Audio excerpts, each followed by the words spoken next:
একজন অধ্যাপক বিশ্ববিদ্যালয়ে ক্লাস নিচ্ছিলেন। ক্লাস শুরু হতেই এক ছাত্র শীষ দিয়ে বসল। অধ্যাপক থেমে গিয়ে বললেন, কে শীষ দিল? কেউ কোনো উত্তর দিল না। তিনি আবার পাঠ দেওয়া শুরু করলেন। কিছুক্ষণ পর সেই ছাত্র আবার শীষ দিল। অধ্যাপক আবার থেমে জিজ্ঞেস করলেন, কে শীষ দিচ্ছে? তবুও কেউ উত্তর দিল না। তিনি আবার ক্লাস শুরু করলেন।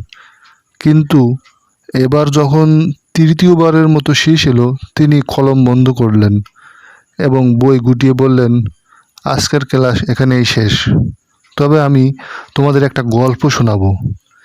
ক্লাসে নেমে এলো নিস্তব্ধতা। সবাই মনোযোগ দিল। অধ্যাপক বললেন, এক রাতে ঘুম আসছিল না। অস্থির হয়ে বাসা থেকে বের হয়ে গাড়ি চালিয়ে কোথাও যাচ্ছিলাম। কোনো নির্দিষ্ট গন্তব্য ছিল না। হঠাৎ দেখি এক বৃদ্ধা মহিলা হাতে ভারী বোঝা নিয়ে রাস্তার পাশে দাঁড়িয়ে আছেন। আমি গাড়ি থামিয়ে জিজ্ঞেস করলাম, মা, কিছু সাহায্য লাগবে কি?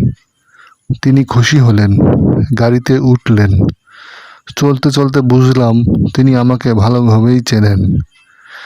তিনি আমার চোখের দিকে তাকিয়ে বললেন, ডক্টর সাহেব, আমার একটা অবৈধ সন্তান আছে।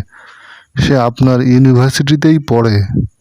আমি চাই আপনি তার পাশে থাকুন, তাকে মানুষ হিসেবে গড়ে তুলুন।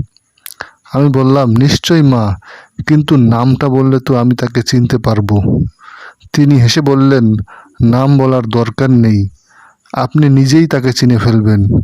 সে খুব দুষ্ট, সব সময় ক্লাসে শীষ দেয়। এই কথা শুনে ক্লাসের সব ছাত্র ঘুরে তাকালো সেই শীষ দেওয়া ছাত্রের দিকে। অধ্যাপক তখন বললেন, এসো ছোট ভাই, তুমি কি ভাবছো আমি এই পিএইচডি সার্টিফিকেট গাদার হাট থেকে কিনেছি?